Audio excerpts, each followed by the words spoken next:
Chris Doyle from the Council for Arab-British Understanding joins me in the studio now.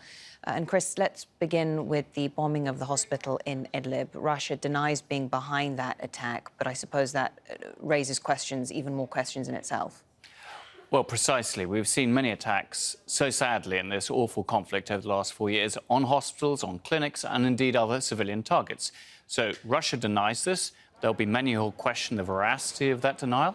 But even if you accept that that is true, then who carried this out? Because the only other party who could have done, realistically, is the Syrian regime that Russia continues to back. So I think questions need to be asked of the Kremlin here. If it's not you, then who did this? Because they're sort of tacitly accepting through this denial that hospitals should not be bombed, and indeed they've signed up to Security Council resolutions and various other international statements that call for such attacks on civilian targets to stop. So what are they doing?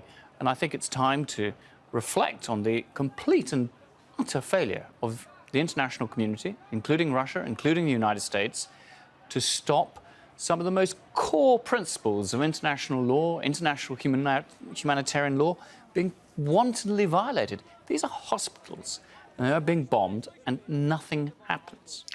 And we have seen some efforts in that direction. We saw the UN Security Council, including Russia, unanimously adopting a resolution essentially saying that medical facilities should not be targeted. But, of course, that doesn't seem to make any difference to the battlefield in Syria or in Yemen, for that matter, where we see indiscriminate bombing.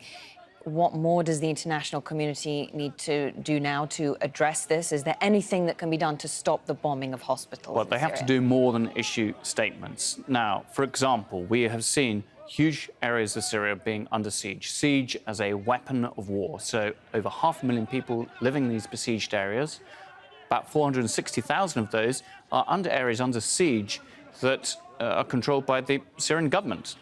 Now, tomorrow, the United Nations has meant to be carrying out airdrops to these besieged areas. This was agreed by... Will that deadline likely be met? Because the rhetoric suggests a reluctance to go ahead with airdrops come... Absolutely, but this was agreed by the International Syrian Security Group. They announced this in May, and yet somehow it's come to the 1st of June, and the United Nations is saying, oh, we can't do it because we won't have the permission of the Syrian regime. So we've actually, as the international community, got ourselves in the worst situation where we've been promising aid to starving civilians, including women and children, and we're going to fail them once again. They've essentially been caught out lying. How do you see the current situation unfolding? We have a breakdown in the diplomatic track. The cessation of hostilities, which saw a lull in fighting in parts of Syria, seems to have completely dissolved. We have airstrikes in Idlib, and now airstrikes also taking place in Aleppo and the surrounding area, where there is actually a very complex battlefield. Do you see that there will just be this continued effort to gain more and more territory? Will there be quite a serious surge in fighting now to allow perhaps... I fear there will be, because the next round of talks to take place?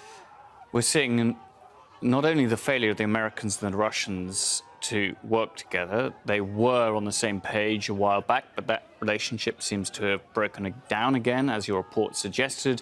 The Russians are irritated by the Americans' refusal to work with them.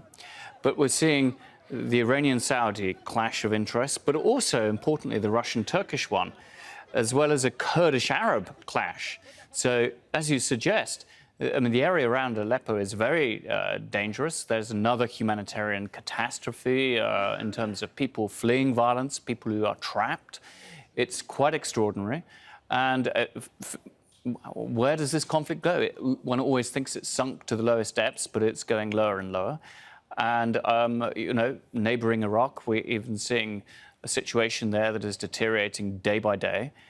And the international community has been found wanting at every single stage here. And I think that really begs questions about what that means, the sort of respect that the United Nations has or now does not have in the Middle East. Chris Doyle from the Council for Arab-British Understanding, thank you. Thank you.